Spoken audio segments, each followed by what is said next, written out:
Welcome to Whispers of Asia, a place where every shadow has memory, every silence holds prayer, and every echo might be a soul still searching for rest. Tonight, the incense smoke curls a little longer, the air is heavier, the chants do not end, for this is not just a ghost story. It is the sound of grief that lingers beyond the fire. The toll of a temple bell meant to guide the dead, but now it tolls for the living. This is the tale of a widow who heard the bell long after her husband was gone, and the funeral that never ended. The mountains were quiet that day.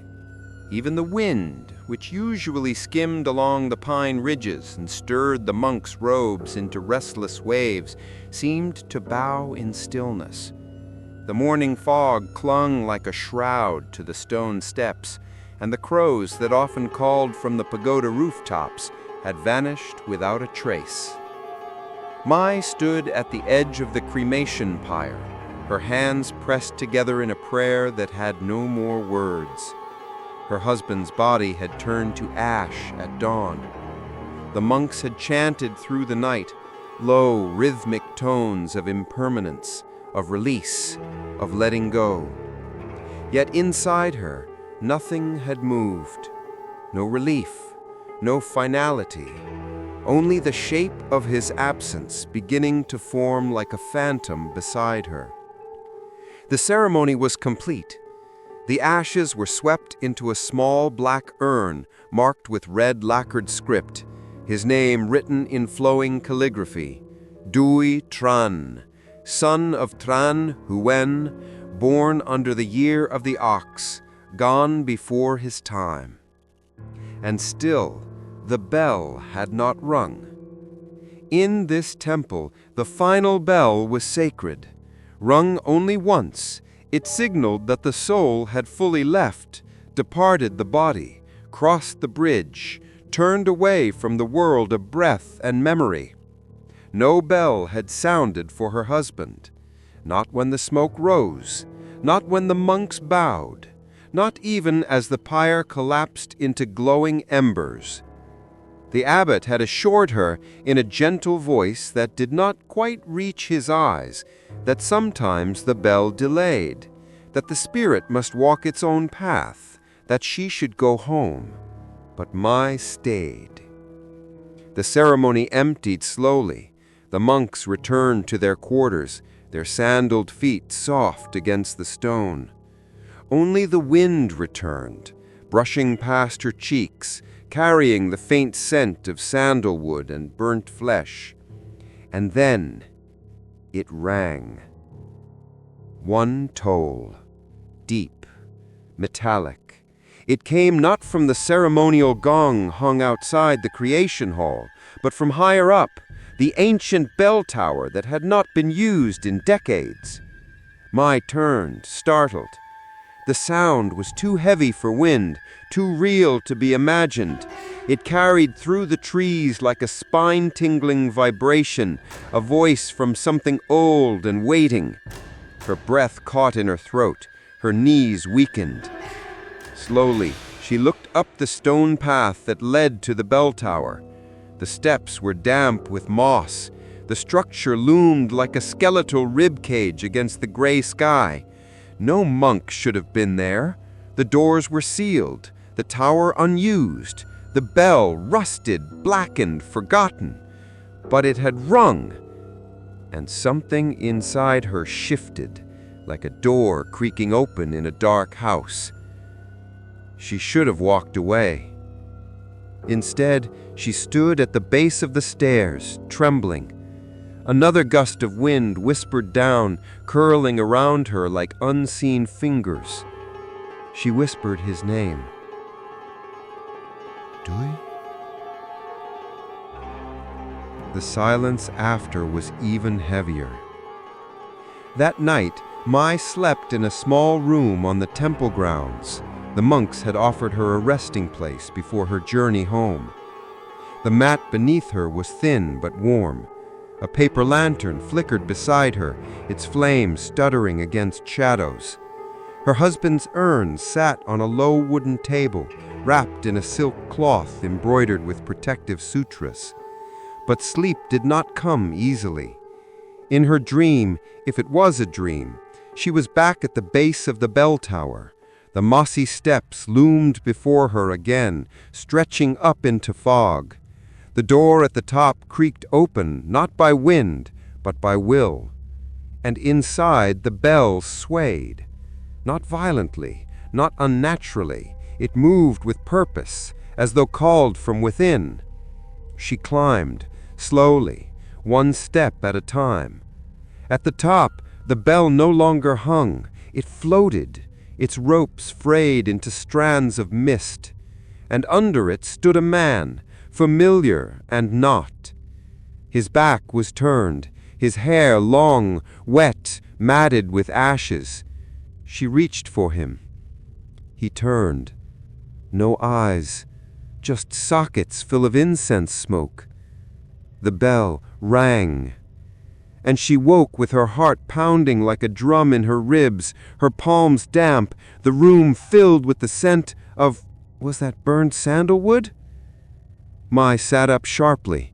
The flame of the lantern had gone out. The room was dark, but not empty. Something lingered. From outside, just beyond the sliding wooden door, she heard it again. One clear bell. It rang once, and then silence. She opened the door. The temple courtyard was empty. Moonlight spread across the ground like a sheet of bone. The trees were still. The cremation hall was closed. And the bell tower, the one that hadn't been used, now had a small golden thread of light glowing behind its shutters. Mai did not sleep again that night. In the morning, the monks found her sitting beside her husband's urn, wide awake, eyes distant. She did not tell them what she had heard. She did not mention the bell. She bowed, thanked them for their care, and left before the sun had fully risen above the mountains. The urn sat heavy in her arms, but heavier still was the feeling that he had not left, not truly, that some part of him was waiting, trapped, calling, and the bell, it was not done ringing. Mai returned to the village as the rice fields turned gold under the late summer sun. She walked the path slowly, the urn wrapped in silk, cradled against her chest, as if she still carried a living thing. The villagers bowed respectfully. Some placed their palms together. Others only glanced and lowered their eyes, unwilling to meet the look of a woman fresh in mourning, as if grief were contagious and might cling to their skin. The house was still the same. Low wooden beams, paper doors, a garden where her husband once trimmed bonsai with quiet hands. A family shrine sat in the main room, adorned with faded photographs, flickering red candles, and a chipped incense bowl that had belonged to her grandmother. The scent of old sandalwood had soaked into the walls, and the silence inside was too still, too waiting. She placed the urn on the altar, offered 3 sticks of incense, whispered his name, but the smoke didn't rise. It curled sideways, then downward, then vanished, as though swallowed by something invisible. That night, just as the moon hung over the edge of the trees and the wind carried the scent of ripening lychee, she heard it again. The bell. It was faint, almost not there, but clear. One soft toll.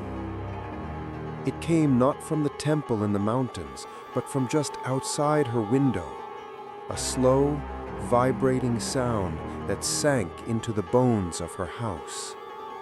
She froze. She stepped outside, barefoot on the creaking wood. The garden was empty. No wind, no monks, only the sky full of stars. Too many, too bright. She stood still, listening. Nothing. Then, just before she turned to go back in, she noticed the joss paper she had set aside earlier was scattered across the ground. It hadn't been touched by wind. The edges weren't frayed. They were wet. She crouched down and touched one. It stuck to her finger like damp silk. When she lifted it up to the moonlight, a single drop of water slid down its corner. No rain, no dew, and yet it wept. She collected the paper, heart pounding, breath shallow. The bell tolled again, inside her chest, not outside, not in the ears, but in the ribs, like something calling from her own body. She collapsed to her knees. The next morning, the birds didn't sing. The neighbors whispered of strange dreams, restless sleep. One elderly woman said she saw a man in white robes standing in Mai's garden before dawn, not walking, just standing, watching. But no one dared speak it to Mai. She burned more incense that day, folded 100 paper lotuses, lit candles in every room. She didn't eat, she barely drank. Every time the candlelight flickered, she thought she heard the faintest ting of a bell just behind her left ear. At dusk, a knock came. She opened the door. It was the village elder, an old man with a spine bent like a shepherd's crook, and eyes so cloudy they looked like river stones. He did not step inside. He looked at her for a long while, then said simply, "You heard it." Mai did not answer, but the silence between them said enough. He nodded slowly. "He hasn't left." Her lips trembled. "But I did all the rites, the monks—" He raised a hand. "You burned what had form, but not what had weight." Mai frowned. "I don't understand." "The karma, the grief. Sometimes it clings. Sometimes it roots itself in the sound of the last thing the soul hears." He stepped closer. His voice dropped. "The bell that follows is not always a guide. Sometimes it is chain." And then he handed her something, a small lacquered wooden charm shaped like a tiny bell, blackened by time, faintly cracked. "Hang this at your altar. If it begins to swing—" He paused. "Pray fast." And he left. Mai stared at the charm in her hand. It was heavy, heavier than it should be, like it carried a voice that had forgotten how to speak. She hung it beside her husband's urn. That night, as she drifted in and out of fevered dreams, she heard the bell again. This time, 3 tolls. One for his name, one for his breath, and one for something she had yet to understand. She awoke in darkness. The house was cold, and the little wooden bell was moving, not wildly, just gently, like it was breathing. She did not scream. She did not run. She knelt before it, lit another stick of incense, and whispered, "I'm still here." Outside, the air grew thick with fog. Inside, her husband's urn was warm to the touch. And somewhere far off, in a place no living person could walk, a bell continued to ring, not for the dead, but for the widow who had stayed too long in grief and listened too closely. Mai no longer slept through the night. She no longer expected to. Dreams had become strange doorways, and sleep itself felt more like waiting in the corridor of a temple where no prayers ever ended. Each evening, she placed fresh offerings on the altar. Bowls of steamed rice, salted fish, pickled lotus stems. She changed the flowers daily, lit incense until the scent filled the entire house, and always she bowed 3 times before the urn. At first, she thought it was only her imagination, but by the 3rd night, she could no longer deny it. The urn was warm. Not just warm, hot, as if something inside still burned. She touched it gently, with reverence. It didn't scald her, but the heat was unnatural, pulsing with a quiet thrum like the beat of a buried heart. She stepped back. The candles around the altar flickered once, then steadied. The little bell charm, still. That frightened her more. The warmth should have passed. The ashes were weeks old now. The fire that consumed her husband had burned at full force. She had watched it through tear-filled eyes, the monks reciting sutras as the pyre cracked and collapsed. But this urn had not cooled, and the bell, which had been moving gently the night before, now hung utterly still, as if waiting, listening. By the 5th night, Mai no longer touched the urn. She only watched. But still, it grew hotter. The air in the shrine room turned thick and dry, as if the fire had taken root in the walls. Paintings on the altar peeled slightly. A photo of her husband curled at the edges. Her own breath felt labored in that room. The villagers noticed she looked paler. They whispered among themselves. No one visited. On the 7th day, something changed. The incense burned too quickly. She lit 3 sticks before dawn, offering a morning prayer. But by the time she whispered his name, the 1st stick had already turned to ash. The 2nd crackled unnaturally. The 3rd broke in half, not from a breeze, but from within, like a brittle bone snapping under unseen pressure. She swept the ash away with shaking hands. It returned by nightfall. That evening, she went to the village shrine.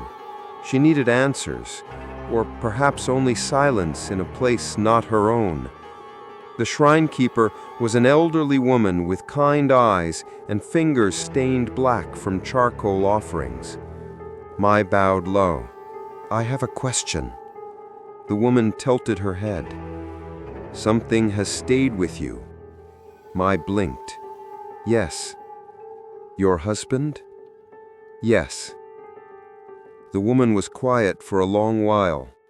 Then she took a white piece of parchment, folded it into the shape of a bell, and placed it into Mai's hands.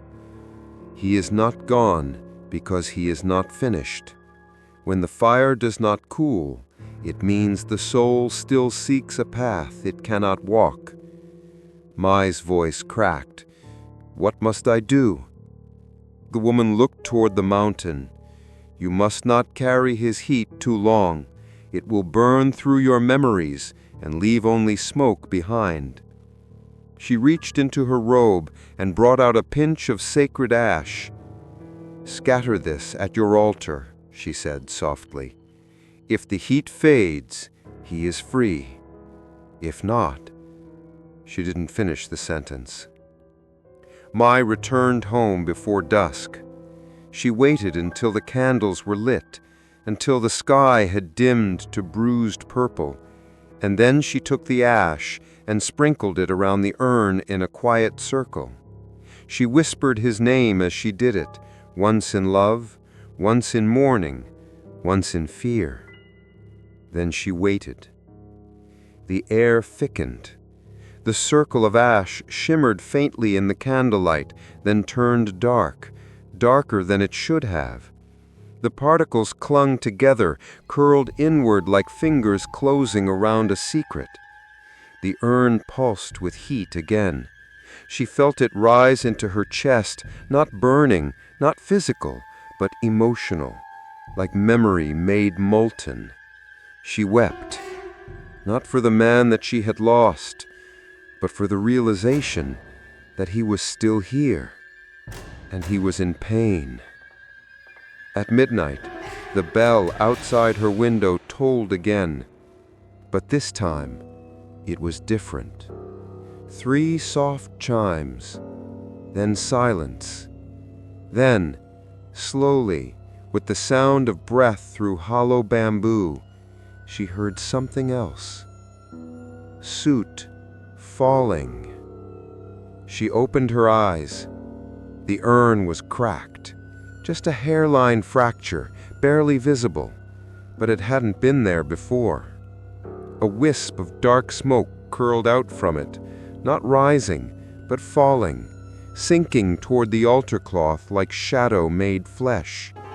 The bell charm began to sway, not side to side, but in a circle, around and around, and beneath the altar, a drop of water landed on the wood, then another, and another. She looked up. The ceiling was dry. She looked down. The floor beneath the altar steamed softly. The heat from the urn had spread, and the wood creaked under pressure. Mai backed away slowly. The ashes that never cooled were beginning to move. Something inside was shifting. Something was listening. And something from deep within the grief that she thought she had buried was answering the bell. The path to the mountain temple had changed. Mai remembered it well. The twisting stone steps, the shrines tucked into the forest like forgotten mouths of prayer, the small bells tied with red string that once chimed in the wind as pilgrims passed. But now there was no wind. The forest was silent. Even the trees, which had once murmured with crickets and birdsong, stood still like monks holding their breath. Leaves hung motionless. The air was heavy with dampness, as if the fog had seeped into the bark. Mai's sandals pressed into moss-darkened stone. The strap of her bag, holding only a thermos of tea, a box of incense, and a photograph of her husband, pulled tightly across her shoulder. The walk should have taken no more than an hour, but the path felt longer now. Every step echoed too far. And when she looked behind her, there were no footprints, only the marks she made when she first arrived. It was as if she walked in a circle, or time had forgotten to follow. The temple rose from the mist like the ghost of a memory. Its eaves drooped like tired eyes. The golden spire at its center, once proud and glinting in sunlight, had tarnished into a dull brass. Ivy creeped up its sides like veins returning to bone. The incense cauldrons out front were filled not with ash, but with water. Rainwater? No.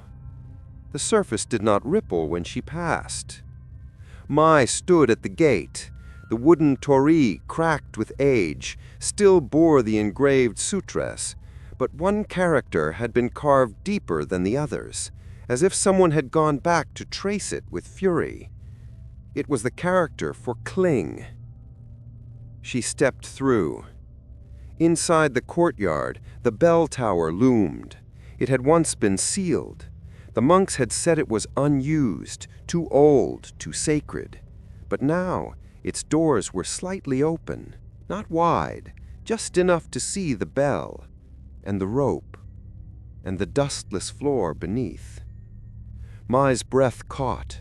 Someone had been here, recently. She climbed the stairs slowly, each one groaning under her weight. The air inside smelled not of decay, but of incense burned in haste, improperly, as if someone had rushed to prayer without heart. At the top, the bell hung motionless. Its bronze skin was etched with symbols older than memory, prayers worn thin like threadbare cloth. The rope below was frayed, stained black near the knot. The wind should have moved it, but there was no wind. She reached out and placed her hand on the bell. It was warm, just like the urn, just like the nights when the air in her home trembled with silence. Behind her, she heard the creak of sandals, cloth brushing stone. She turned quickly. A monk stood at the base of the tower steps. His robes were deep gray, his head was shaved, his hands folded. She hadn't seen him approach. "Forgive me," she whispered. "I came to ask, you have brought heat," he said. His voice was neither young nor old. It came from the chest, slow, deliberate. Mai swallowed. "My husband, I performed the rites. I did everything." But the bell rang after the pyre. She froze. He climbed the steps slowly, deliberately, as if the wood remembered his feet. "Do you know why that matters?" he asked. She shook her head. "It means the fire did not carry him." Mai's knees weakened. She clutched the railing. The monk stepped into the tower and stood beside her, eyes fixed on the bell. "He was not ready," he said, "and you called to him again and again with every incense stick, every whisper, every memory you refused to let rot." Mai's voice trembled. "I loved him." "And love becomes a chain when we hold it too tightly," the monk murmured.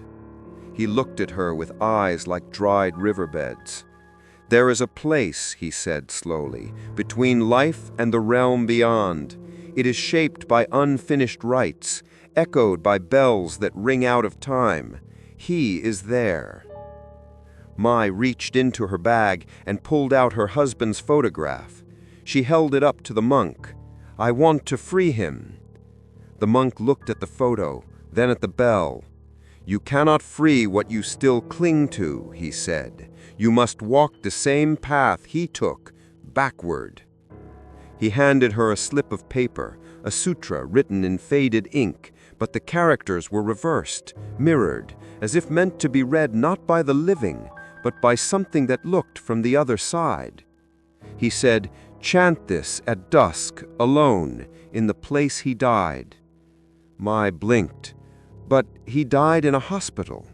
"Then go to where his breath last left his spirit," he said. "The breath always lingers where it last turned to smoke." The monk turned to go. Mai called out, "Who are you?" He paused. "The bell doesn't ring for the dead. It rings for the one left behind." Then he vanished down the steps. No sound, no trace. Just the bell, still warm beneath her hand. Mai left the temple in silence. The path behind her now had footprints, but not just hers. One beside, fainter, barefoot, following. Mai had always believed in tradition.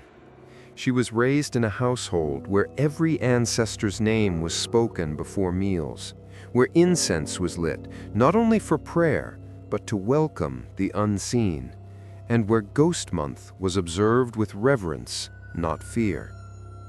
But now, each tradition had become a doorway, and every doorway led to somewhere she no longer understood. The monk's instructions echoed in her mind. Chant this at dusk, in the place his breath last left.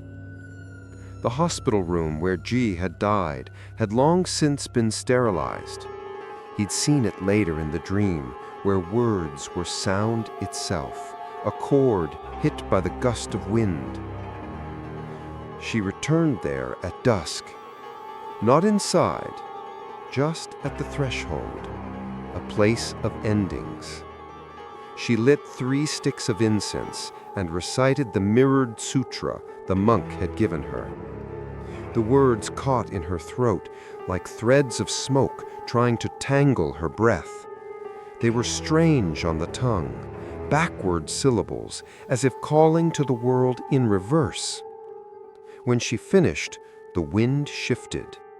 The incense didn't rise, it sank, downward, into the ground. The ash did not flutter, it coiled, as if something beneath the concrete floor was exhaling softly. She left quickly. Her footsteps echoed like knocks on an unseen coffin lid. That night, she prepared for the ritual. Ghost Month had begun. Mai unfolded her joss paper offerings, sheets of golden foil stamped onto black ash paper.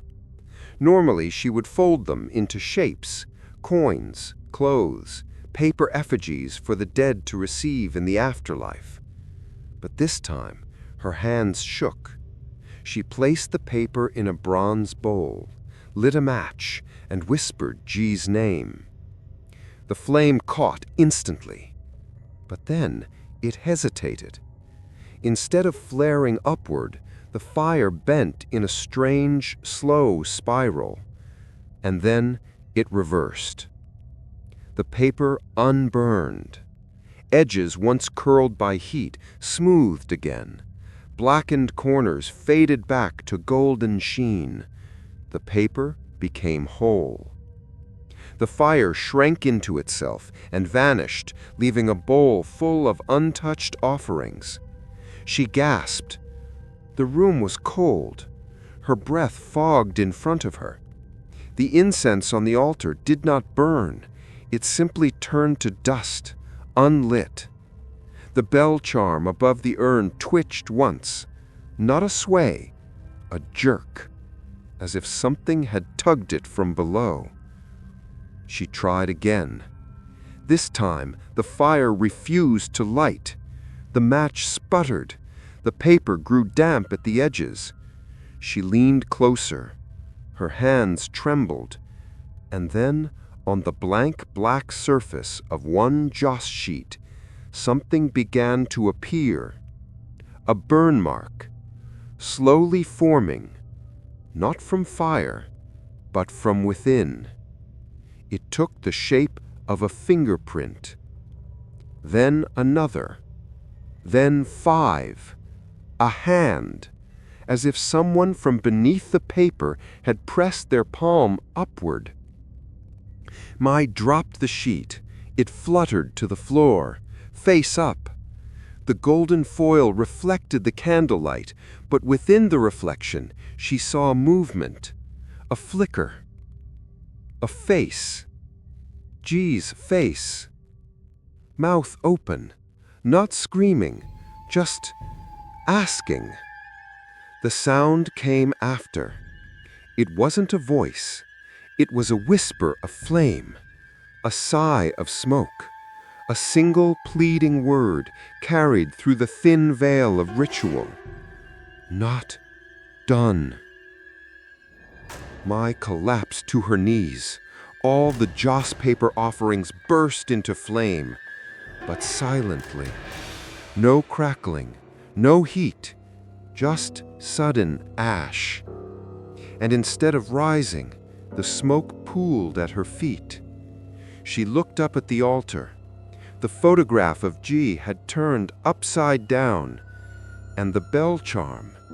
It rang once, then once more, then began to spin, not wildly, but in perfect, deliberate rhythm, as if someone were walking slowly in a circle around her. She couldn't move. The air grew thick with the scent of wet ash and bitter sandalwood. From somewhere in the house, not near, not far, a door creaked open. But she was alone, and still, She felt him behind her, not in body, but in longing, in the part of grief that became tether. She rose slowly, walked to the altar, and turned the photo of G right side up. For a moment, nothing happened. Then the flame of the candle behind the photo bent toward her, not back, not up, toward. She whispered, "What do you want me to see?" The bell answered, not with a chime, but with silence. Sudden, total, as if the entire house had inhaled and refused to exhale. And in that silence came the sound of joss paper folding itself behind her. She turned. On the table, where no hands had moved, sat a folded paper lotus. Inside its petals, a single grain of black rice, old, dead, rotten from within. A sign. The offerings were not being accepted. Something was wrong with the passage between realms, and her husband's soul was not receiving what he needed. The funeral rites burned the body, but not the grief. And now the paper burned in reverse. The chants reversed. The flame reversed. And she began to wonder, had the funeral truly ended, or had it only just begun in a place where the fire never stopped? It began as a dream. At least, that's what Mai told herself. But when she awoke, the soot on her palms and the taste of ash on her tongue made her wonder whether dreams could stain. She had fallen asleep with the bell still spinning. She remembered her body lying on the mat, arms folded across her chest, her breath too shallow, her soul feeling far too light. And then she was elsewhere, not waking, not sleeping, somewhere in between. The temple was there, but not the one she had climbed in the mountains. This temple had no roof, only pillars that rose into a sky that pulsed like paper lanterns seen through fog. The ground was black stone, carved with endless rows of names, names she could not read, though she somehow knew they were all the same. Her husband's name, written over and over, thousands of times, some scratched out, some smeared, some glowing faintly like coals beneath skin. And in the center, the bell. It hung suspended from nothing, floating as if the air had grown tired of holding it. Around the bell, a circle of monks sat cross-legged. Their robes fluttered slightly, though no wind passed. Their hands were clasped, their heads bowed, and their faces, she gasped. Their faces were smooth, no mouths, no eyes, just skin stretched tightly like wax masks left too close to fire. Yet somehow they were chanting. She could hear them, a low, droning hum that pressed against her skull, as though the sound entered not through her ears, but through her bones. Mai stepped closer. The air thickened. The chants became clearer, still wordless, still empty, but layered, 100 voices calling from inside a cave that never ended. She watched one of the monks. He trembled, not from fear, from exhaustion, as if he had been chanting for years, maybe centuries. His head lifted slightly, and where his mouth should have been was only darkness, a void that pulsed. The chant grew louder. She turned to leave, but her feet wouldn't move. Her legs were not her own. She had been drawn into the circle. The bell tolled, softly. Not a clang, a thud, like a heart trying to beat beneath ash. The monks all lifted their heads in unison, and suddenly all of them turned to face her, mouthless, sightless, yet every ounce of their attention fell upon her like weight. One of them reached forward. His fingers were long, blackened, twisting with veins of soot. He held something, a scroll, old, fraying at the edges. She took it without meaning to. Her fingers unrolled it slowly. Inside there was a single word, written in red, Ode. The bell tolled again. The chant stopped. Mai looked around. The monks were no longer sitting. They were rising, one by one, their robes dragging across the stone, stirring dust from names engraved beneath their feet. They formed a circle around her. One monk stepped forward and extended both hands, palms up. In his hands was her husband's urn, whole, uncracked, as it once had been. But now when she looked closer, it was covered in thin lines, like spiderwebs or threads of fate. Each line pulsed, and she realized they were veins, veins of smoke. Something was still alive inside. She touched the urn. It pulsed beneath her hand. A soft voice, barely audible, whispered not from the monks, but from the bell. One must take his place. Mai's throat closed. She looked around, at the monks, the void where their mouths should be, the endless chanting that had no breath behind it. She understood. They were all mourners, all widows, all souls who had called back the dead too loudly, and now they were bound to chant, forever, to keep the fire from consuming the ones they loved, because without the chant, the bell would stop, and if the bell stopped, the soul would burn again, alone. Mai awoke with a gasp. She sat upright. The room was dark. The candle had burned down to its last stub. Her breath came fast, shallow. The scroll was still in her hand. The word Ode smeared across her palm in ash. And on the floor beside the altar, one monk's robe, still folded, still warm, and faintly whispering, not from cloth, but from memory, a warning that some chants are never meant to stop, and some dreams are not dreams at all. The floorboards had always creaked. Mai used to think of it fondly, the gentle groan of old wood beneath soft feet, the sound of a house alive with age. It reminded her of her husband's footsteps in the early mornings, of his quiet pacing when sleep wouldn't come. But now the creaks no longer followed the rhythm of memory.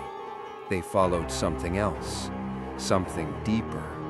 At first it was only at night, a slow moaning from beneath the boards in the shrine room. Then it began to echo with each chime of the bell, which now spun on its own every evening at the same hour, 3:13 a.m. It started with cold spots, patches of the floor that chilled her feet like stones dipped in river water. Then came the hollow sound, the way the floor beneath the altar didn't respond like the rest of the house.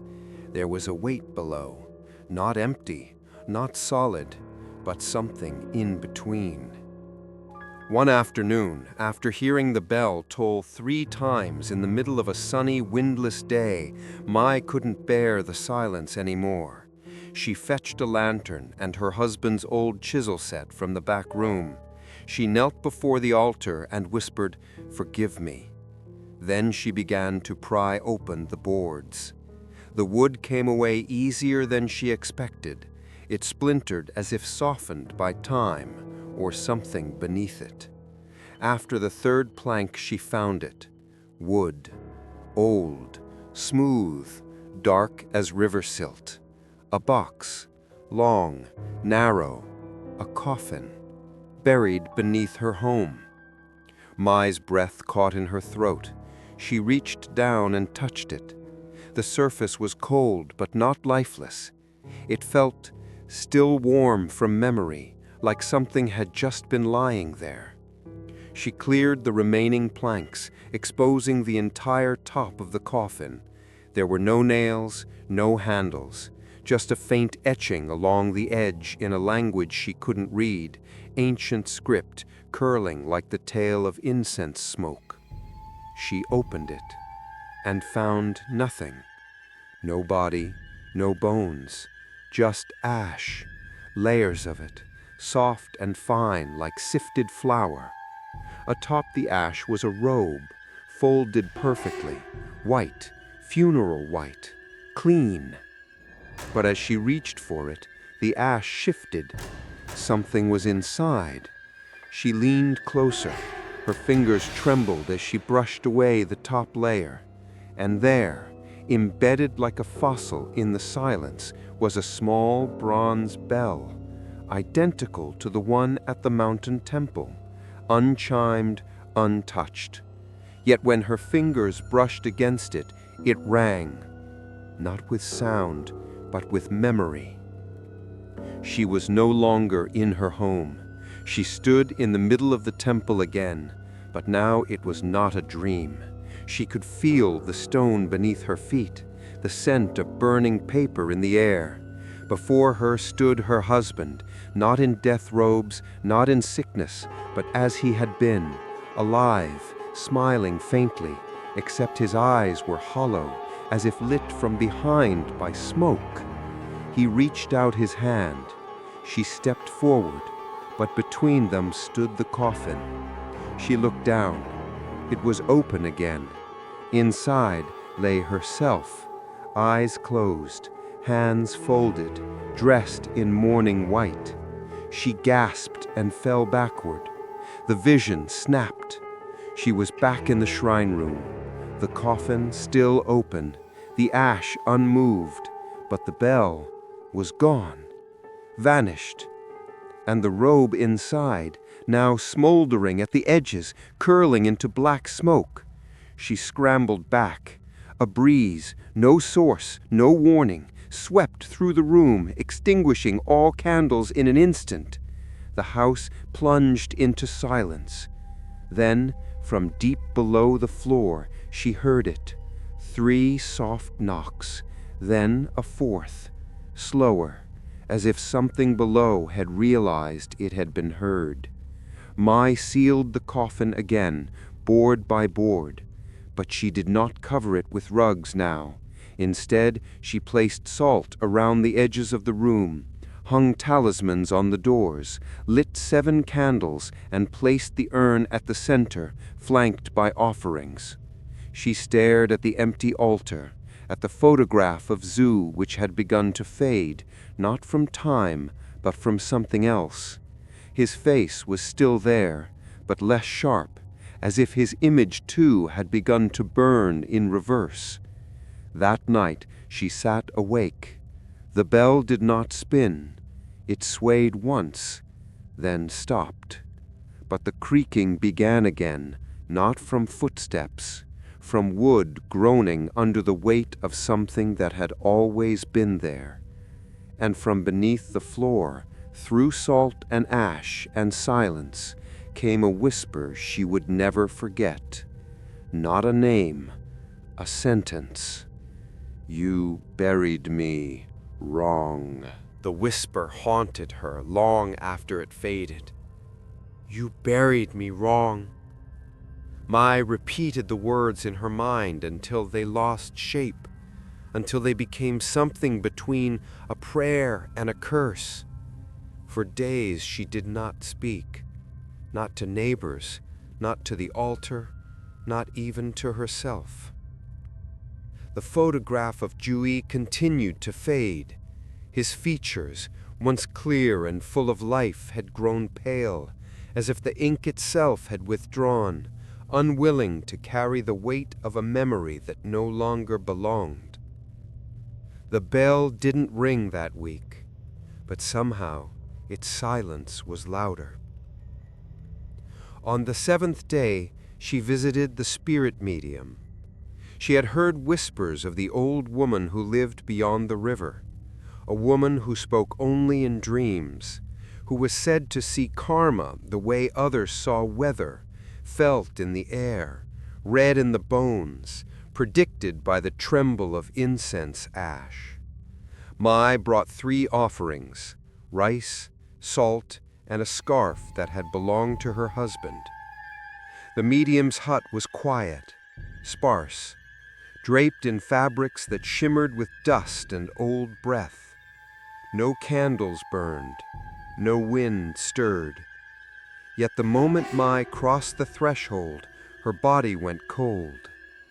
The medium, eyes white as fogged glass, skin the color of clay, sat unmoving, but her mouth opened before Mai could speak. "You didn't call him," the woman said softly. Mai froze. "What do you mean?" The medium turned her head slightly, as if listening to a voice far away.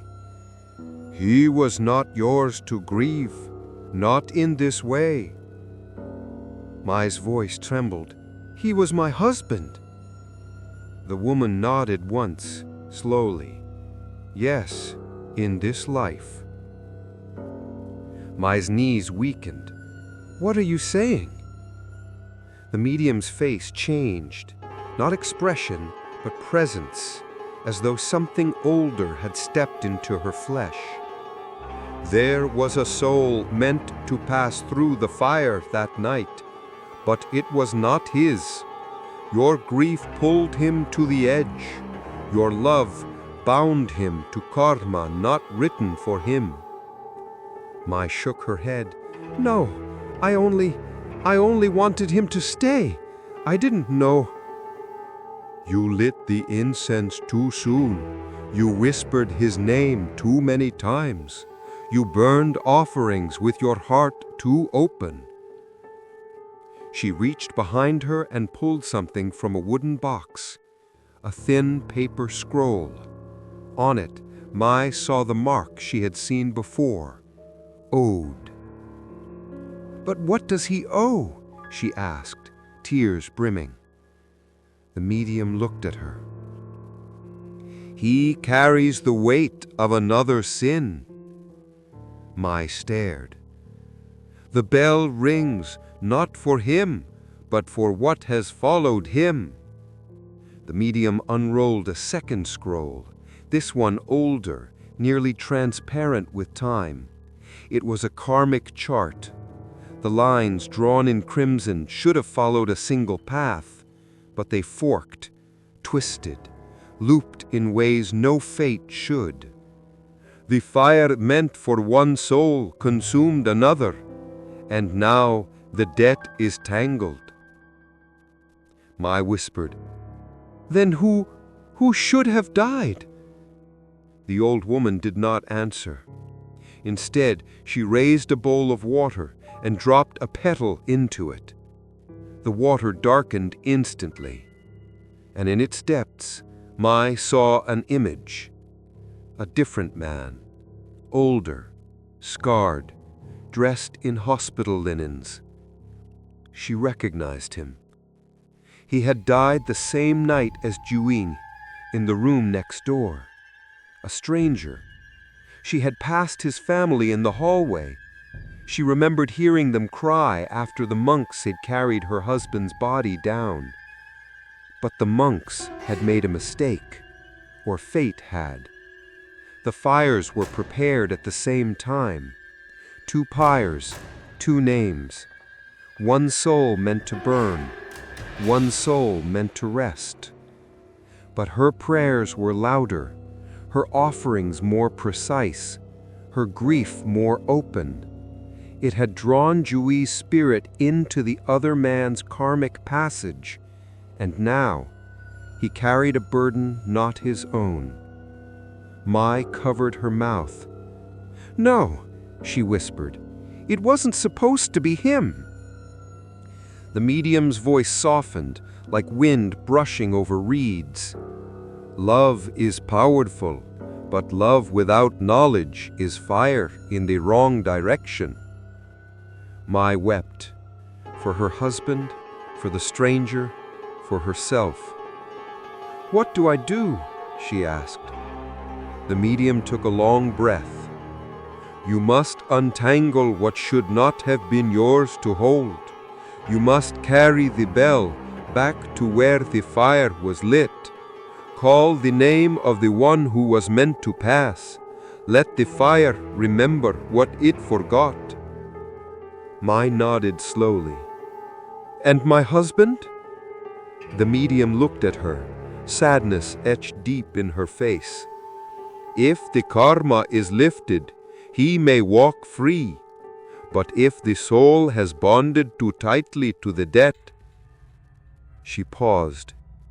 "He may remain between." Mai stood to leave, but before she crossed the threshold, the medium called after her, "And one more thing." Mai turned. "Do not ring the bell unless you are willing to take his place." Mai did not sleep that night. She returned home in silence. The coffin under the floor was cold now. The robe inside had turned to ash, and the urn no longer warm.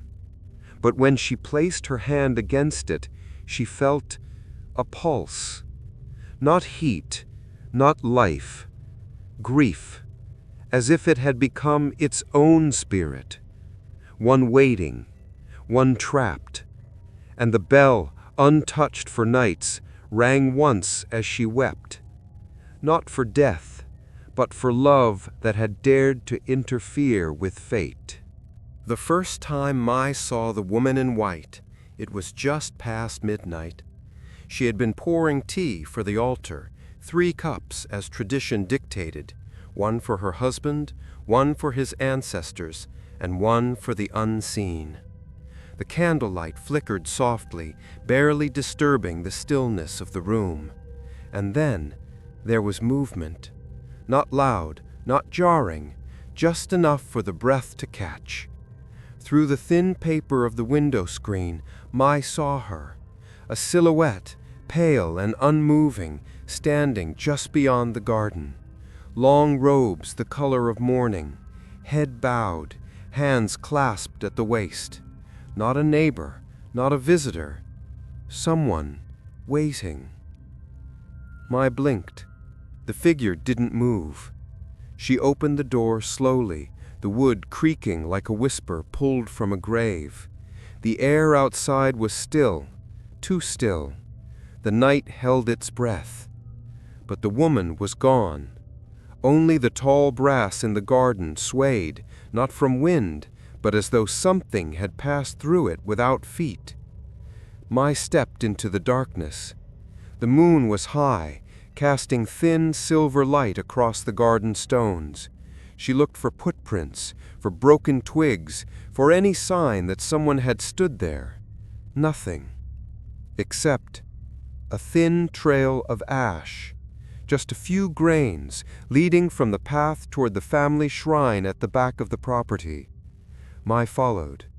At the base of the old banyan tree, where her mother once taught her to pray for safe harvests, lay something strange, a folded slip of paper. She picked it up. It was damp, not with water, with tears. Pressed into the paper, as though it had been wept upon for years, was a single word: forgive.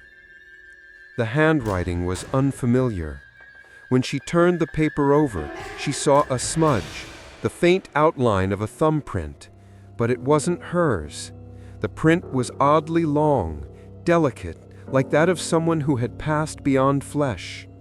That night, she did not sleep, and the next night, the woman in white appeared again, this time closer to the house. She stood in the shadows just beyond the door, always bowed, always silent. I whispered, "Who are you?" The woman did not move, but in the stillness, the bell inside the shrine room rang once, a soft sound, but this time from the inside. I turned. The bell wasn't swaying, it was upright, still, and yet the sound continued, as if the bell had rung in memory, not motion. When she looked back outside, the woman was gone. In her place, footprints, small, barefoot, coated in soot. And a second note. This one read, "He was mine."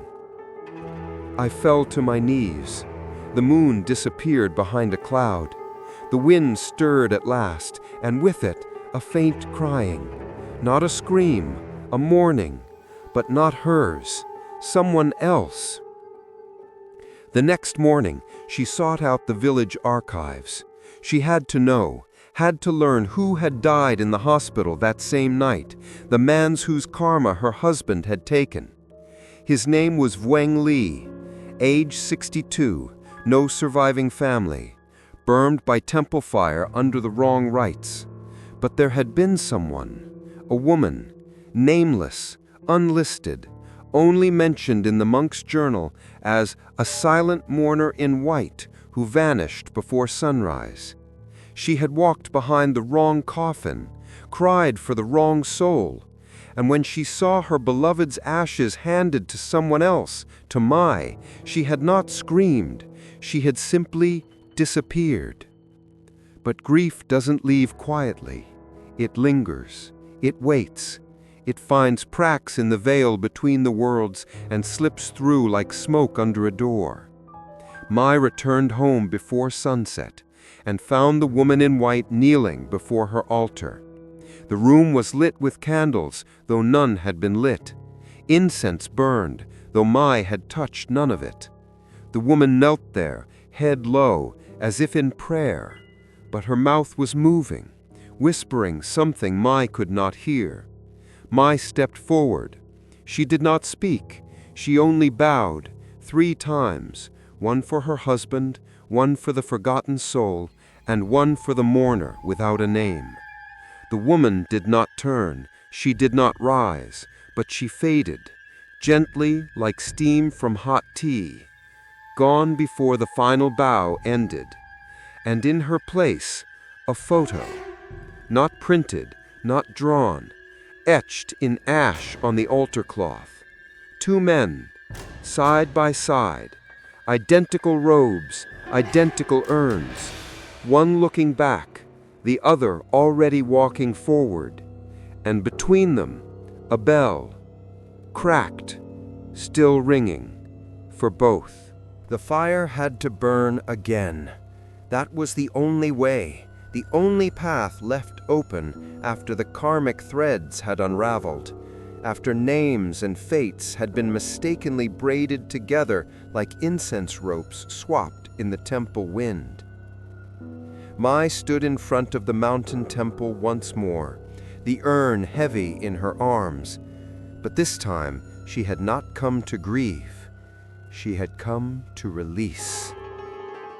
The sun was setting behind the trees, casting long red shadows over the stone.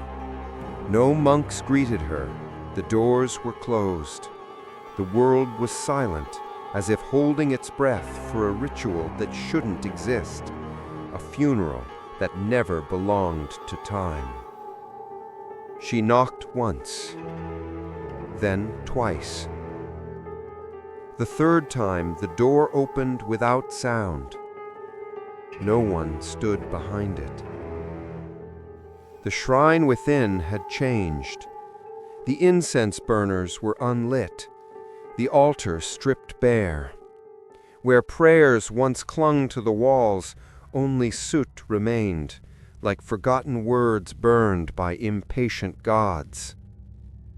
And in the center of the floor, drawn in ash and red string, was a circle, empty, waiting. She stepped into it. Her hands trembled as she unwrapped the silk cloth around the urn. The bell charm dangled from her wrist, motionless but unbearably cold. She placed the urn in the center of the circle and whispered the name she had never meant to speak aloud. Vuong Lei. The name did not feel like her husband's. It didn't belong in her mouth, and yet it had been buried in her home, burned through her grief, echoed in the wrong prayers. And now she had to call it forward. Mai pulled the sutra scroll from her robe, the mirrored one the monk had given her. She opened it. Her eyes could not read the reversed script, but her soul recognized the rhythm. She began to chant, low, slow, each syllable like a drop of water into a well with no bottom.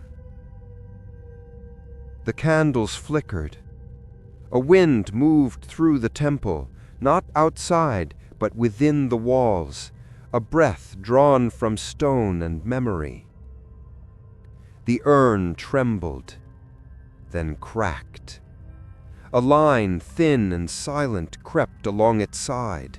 From it smoke leaked, not rising but coiling at the base like a forgotten spirit remembering it had form.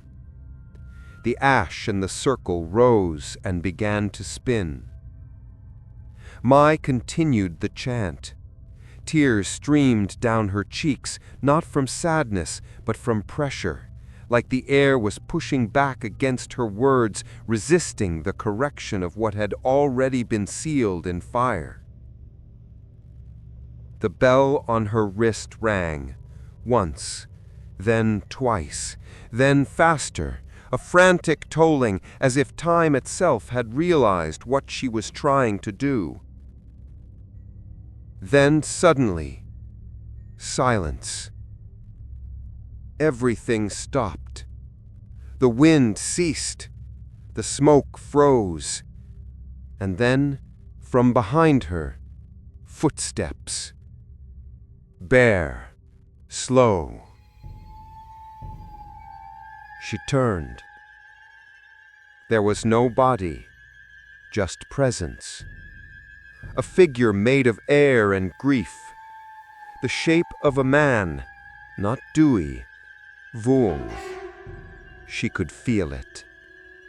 He stepped toward the urn, passing the ash circle as if it no longer held meaning. Mai stepped aside. The figure knelt, placed hands, translucent, flickering, upon the urn. Then the cracked vessel began to glow from within. The smoke turned gold. The ash inside rose like breath reversing its path. Then the lid shattered, and the bell stopped ringing. The figure turned toward her and bowed, low, with gratitude, with peace, with sorrow. Then it spoke, not with lips, but with wind. You gave back what was never yours. Mai fell to her knees. The figure faded. The ash circle collapsed into dust. The urn, now empty, sat still, cold and silent. But something else remained. A photograph, weathered, folded. It showed a young man, Vuong, holding hands with a woman in white, the mourner. Her name never written, her story never told. But now, perhaps, her grief could finally rest. Mai stood in the silence. For the first time in weeks, the temple felt still, not haunted, not waiting, just empty. And when she stepped outside, the wind no longer whispered his name. Not Dewey, not Vuong, no name at all, only peace. But as she descended the mountain path, the bell on her wrist rang one last time, not loud, but enough for her to stop and look back. The temple door had closed, and in its shadow, a figure watched. Not the dead, not a monk, but someone she had not yet met, and soon she would. It had ended, but something had remained. The second funeral was complete, the mistaken soul released, the wronged mourner's silence lifted like fog in morning sun. And yet Mai did not feel free. The house was quiet now, too quiet. The urn, now empty, no longer pulsed with heat. The photograph on the altar had faded into nothing. Even the bell charm had stopped responding, cold, still. And yet, every night, at the hour when shadow clung hardest to the corners of her room, she heard it. Not the bell, breathing. Not her own. It came from under the floor, from behind the walls, from the direction of the old banyan tree where the mourner had once left her grief in folded paper. It was steady, rhythmic, not threatening, but patient. She tried to ignore it, tried to resume the habits of a woman no longer bound to the dead. But grief is not always tied to a person. Sometimes it ties itself to a place. And one night, when she lit a single stick of incense and whispered nothing at all, the smoke curled into a shape, a face. Not Dewey, not Vuong, someone else, older, smiling, mouth full of teeth too sharp to be kind. The flame of the candle sputtered and whispered in a voice that didn't belong to flame. "You rang the bell." Mai gasped. She reached for the bell charm at her wrist. It was gone. In its place, a thin ring of ash. The next morning, the forest behind her house changed. The path that led to the fields now split, a trail she had never seen, narrow, lined with dead leaves, and shaded by trees whose bark shimmered faintly like burnt bronze. She followed it. Something pulled her, not curiosity, obligation. The trail twisted deeper than any she remembered. Time folded, light dimmed, the birds did not sing, and the air grew heavy with the scent of old offerings, rotten fruit, burnt oil, wilted prayers. At the end of the trail stood a shrine, not large, not humble. It was wrong. It leaned slightly to one side, as though the earth beneath it had grown tired of holding secrets. Ropes of rusted bells hung from its eaves, dozens, hundreds. None of them moved, yet their silence was deafening. Mai approached slowly. The shrine doors opened before she touched them. Inside, the air shifted. She stepped in and saw him. The bell-keeper. Not monk, not ghost, something else. He sat in the center of the shrine, legs crossed, robe made of stitched incense wrappers, skin like cracked bronze. His eyes were closed, but when Mai entered, they opened, revealing not pupils, but tiny spinning bells. They rang in silence. He smiled. "You pulled the string," he said. "Now you hear what the dead hear." Mai bowed instinctively. The bell-keeper rose, tall, too tall. His joints bent the wrong way, like he had been carved rather than born. "Do you know," he whispered, "why the bell must be kept?" Mai shook her head. Because sound never dies. It travels, it echoes, it remembers. He turned to the shrine wall. There, etched into stone, were thousands of names, faded, carved over each other, smudged with blood and ash. He said, "At the end of every funeral, a bell rings to guide the soul." He turned back to her. "But if the bell is rung wrong, too early, too late, too many times," his smile widened, "then someone must carry the sound." Mai felt her chest tighten. I didn't mean to." "You did," he said softly. "Out of love, out of loss." He walked slowly, each step silent despite the chains of bells dragging behind him. "Now you must choose." Mai's voice trembled. "Choose what?" The bell keeper raised one hand. In his palm, a bell, cracked, blackened. "You may leave. Go back to your quiet house. Forget what you've seen." He extended his other hand. In it, a scroll, sealed with wax shaped like an open mouth. "Or you may stay, learn the sound, carry it, ring it for others." Mai backed away. I don't want neither." The bellkeeper nodded. "No one does." A long silence passed. Then he said, "But you already ring the bell in your sleep?" She gasped. Visions flooded her.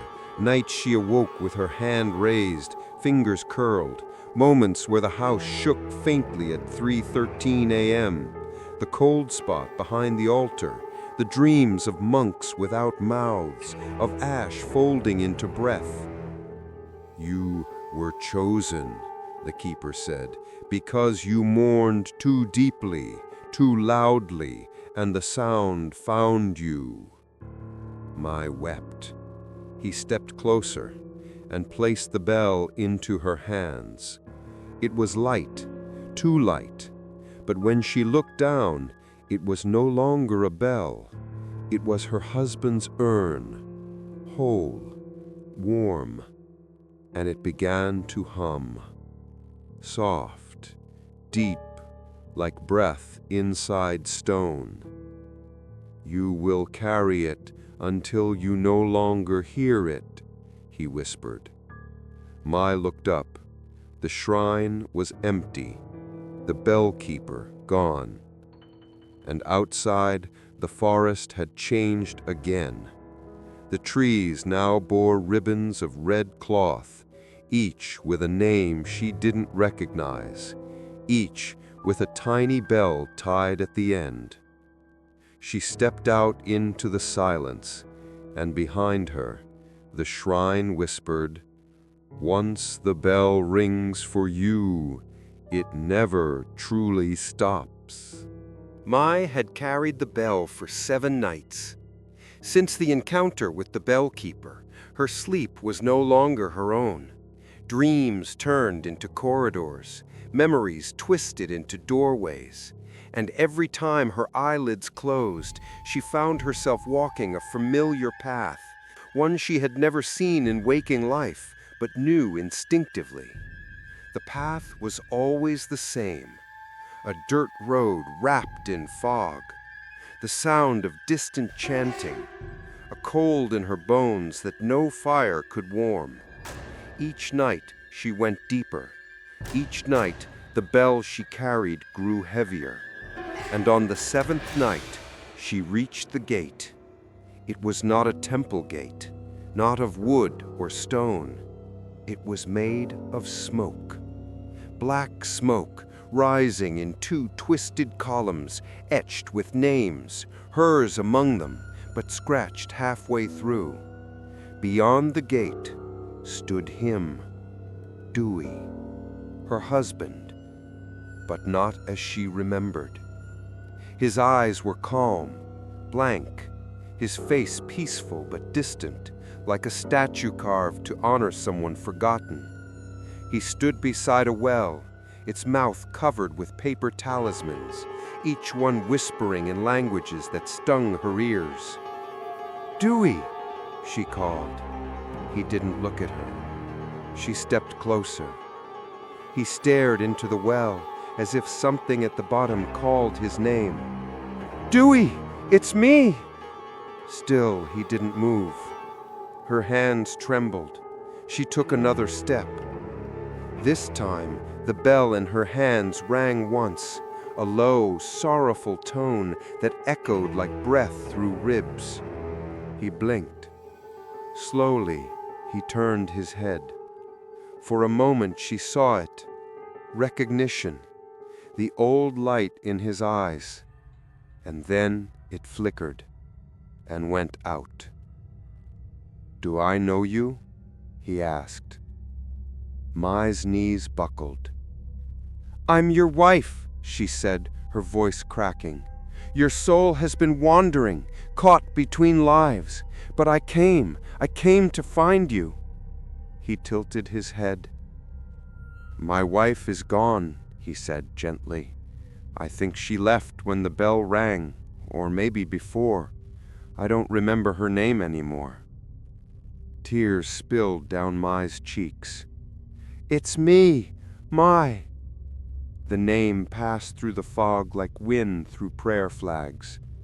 Dewey didn't react. He turned back to the well. Mai stepped forward and touched his hand. It was cold, paper thin, not flesh, not spirit, just memory. He pulled away. "I ring the bell now," he said, and for the first time Mai noticed.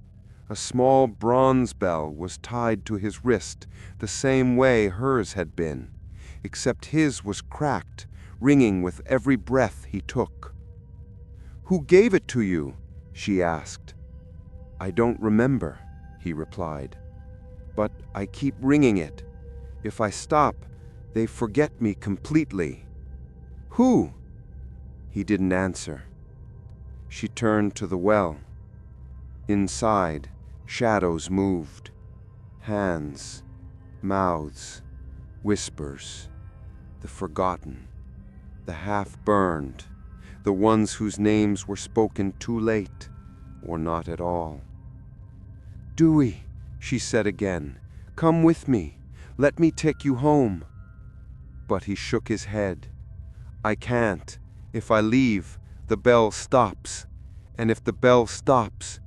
He looked down at his hands. "They disappear, all of them." Mai looked at the rope around his wrist. The bell pulsed softly with each heartbeat. And in that moment, she understood.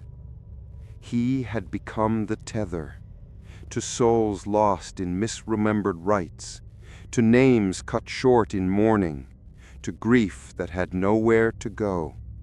He was no longer just her husband. He was now part of something larger, a guardian, a mourner, a keeper of forgotten echoes. "But why you?" she asked, tears falling freely. "Why did it have to be you?" "Because you called me back," he said, without blame. "Because you loved me too deeply." "I didn't know," she whispered. He nodded. "And now you do." She stepped forward, took her face in her hands. His skin was cold, fragile, but real, even if just for this moment. She kissed his forehead and placed the bell she carried beside his. They chimed once, in harmony. Then his bell stopped. He looked at her, eyes wide, a tear forming where no body should hold water. "I remember you," he whispered. Her breath caught. "I remember your voice, the way you laughed in the rain, the way your hand always found mine, even in silence." she sobbed. And then, slowly, he began to fade. Not into nothing, but into peace. "I forgive you," he said. "Will you forgive yourself?" Mai fell to her knees. "Yes," she whispered. "Yes." The fog lifted, the well quieted, and the smoke gate closed. She woke up alone, but for the first time, she wasn't empty. The bell was gone from her wrist, and in her palm lay a single white petal, unburned, untouched, still warm, and beside her mat, a pair of sandals, his. They say that some women grieve for a season, and some never stop. But in the villages near the foothills, the people began to speak of one widow in particular, the one who walked barefoot through their streets at dawn, veiled in white, carrying something small and sacred that rang like memory and burned like prayer. Mai had left her home. She did not lock the door. She did not write a farewell. She simply gathered the sandals he had left behind, and the bell he no longer rang. It was not the same bell. This one had changed. It was lighter, cracked in a single line that glowed softly in moonlight. When she walked, it sang, but not to her, to those who had no one left to mourn them.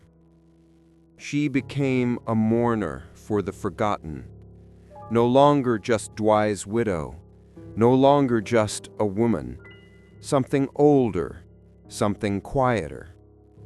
She stitched a robe of her own from pale cloth and prayer ribbons left behind at abandoned shrines, wove her name into the hem, not to be remembered, but to be surrendered. Each day she walked to a new place. Each evening she sat before a spirit shrine, lit incense, and called the names others had buried too quickly. Sometimes she found them, spirits with no faces, children with no footprints, old men with no one left to burn their joss paper. She never asked questions. She only bowed, rang the bell, whispered the name she had carried in her chest for so long. Dwight. Not to summon him, but to thank him, to keep him moving forward wherever that path now led. In one village, she found a house long abandoned, where the smell of forgotten incense still lingered. She entered, knelt in the dust, lit a candle. As the flame caught, she saw shadows stir. A boy stepped from the wall. He held nothing, not even memory, but his eyes were full of ash. She rang the bell. He smiled and was gone. Another soul moved on. In a coastal town, she walked into a funeral no one attended. An old woman had passed without family. The monks had prepared the rites, but no one came to witness. Mai stood at the back. When the fire was lit, she rang the bell once. The monks turned and bowed to her. They didn't know her name, only what she carried. In time, stories followed her. The barefoot mourner, the white widow, the bell bride. Some believed she was a ghost herself. Others believed she was a curse. But the dead knew better. They heard the bell in their sleep. They saw the veil before the fire took them. They felt the touch of a prayer not bound to blood, but to sorrow freely given. One night, deep in the forest, she came upon a shrine no one had visited in decades. It was crumbling, overgrown. A single bell still hung at its center, rusted, silent. She stood beneath it and looked up. Rain began to fall, soft, cold. She didn't move. She let it soak her, let it fill the urn she still carried. It had been empty for weeks, but now water gathered inside. Not rainwater, but tears. Not hers, but from all the spirits who had never been named. She raised the bell, let it ring once more. The rusted bell above her tolled in answer, not moved by hand, but by memory. A soft chorus began to hum through the trees. The monks with no mouths, the mourners in white, the nameless, they gathered behind her, not visible, but felt. They had walked with her all this time. When she knelt in the mud, the earth accepted her like it had waited. She placed the urn at the foot of the shrine, whispered a final chant, one not from the scrolls, but from her own breath. And as she spoke it, the wind stopped, the trees bowed, and every bell in the forest rang, not in sorrow, but in release. She left the urn behind, kept only the cracked bell, and walked on. One more village, one more forgotten name, one more fire that needed tending. Because sometimes love does not end with goodbye. Sometimes it becomes a path others never knew they needed to walk. And sometimes a widow carries the bell long after the funeral ends, not for the dead, but for the silence they leave behind. Long after the bells stopped ringing, the wind still remembered. And in certain corners of the world, beneath trees too old to name, beside rivers that forget their own reflections, in shrines without worshippers, people still say they hear it. A faint chime, a breath of grief, a name never spoken aloud, but carried in the hush between dusk and darkness. The widow was never seen again in the way the living are seen. No one knew where she slept, or what she ate, or whether her feet ever stopped walking. But every village she passed through felt lighter, and every forgotten soul laid to rest without kin began to dream again. They say she crossed entire provinces on foot, in silence, never asking for water, never asking for shelter, only stopping where the air held the weight of unfinished mourning. In one coastal town, fishermen reported a bell ringing far out at sea, when no boats were near, when the water was still as glass. In a northern village, where a child had died nameless in the womb, the parents found a paper lantern on their doorstep with the word "remembered" written in soot. And in the mountains, where no one dares bury their dead for fear of wandering spirits, a traveler once claimed to see a woman kneeling on a cliff at sunrise, her veil glowing gold, her hands cupping a bell that refused to fall. But Mai never spoke again, not to the living, because her voice belonged to the in-between now, to the space between the final chant and the last tear, to the silence just before the bell rings. One spring morning, in a rice field bathed in mist, a group of monks found a robe, laid out neatly on the grass, no body inside, only a small cracked bell resting where the heart would have been, still warm, still humming.